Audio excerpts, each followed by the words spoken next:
We have to integrate the care that we provide, social care, health care, primary care, secondary care. We have to begin to ensure that there's much more seamless support for people across organisations, across boundaries, so that we make the best use of our resources and we deliver the best and most supportive care that we can. How can we achieve that? It's intellectually very easy to say that we'll start working across boundaries and we'll get organisations to work together. In practice, we know it's really, really, really difficult.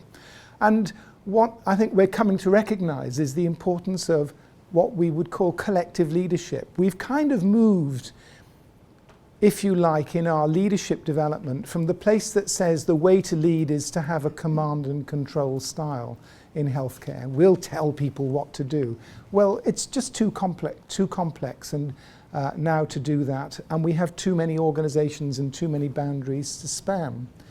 We've also gone through a phase of, if you like, having heroic leadership, where there's one charismatic, heroic leader who inspires everyone else to deliver. Again, we're facing too complex a situation. We have too many boundaries to cross to rely on heroic leaders, and we also know that some of those heroic leaders badly derail in the process of their heroism, becoming too convinced of their own abilities rather than recognizing that the abilities lie in the workforce as a whole. So we're coming to a place where we're understanding that what we need to achieve is collective leadership, where everyone in the organization takes responsibility for the delivery of patient care overall. So when the ward clerk is walking through the hospital, walking through a corridor and sees a patient lying on a trolley and her bedclothes and clothing have fallen off, that the ward clerk takes responsibility for putting that situation to rights and maybe going and reporting to whoever's concerned in that area that there has been this error and how can it be prevented in the future. So that there is collective responsibility, collective leadership, leadership by everybody within the organisation.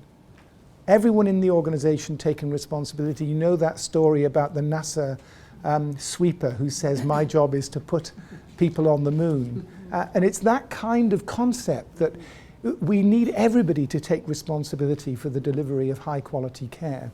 So leadership of all, by all, and together with all.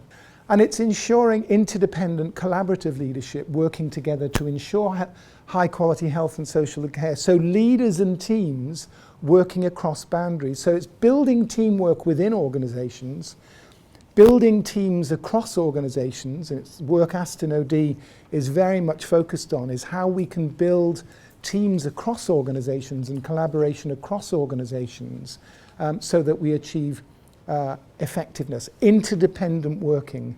So, and also getting teams of leaders to work together to ensure the delivery of high quality care. So it's moving towards a situation where everyone takes responsibility and every team takes responsibility for the quality of care overall. They make that the priority, not just their own individual areas.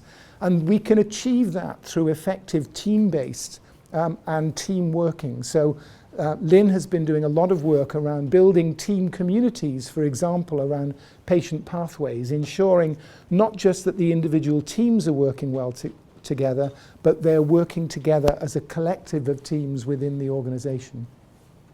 So team-based working, in effect, helps us create collective values-based, team-based working.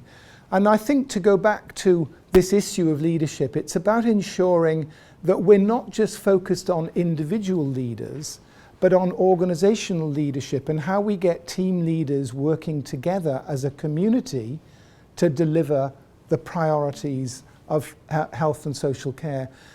In effect, creating a leadership culture through team-based working.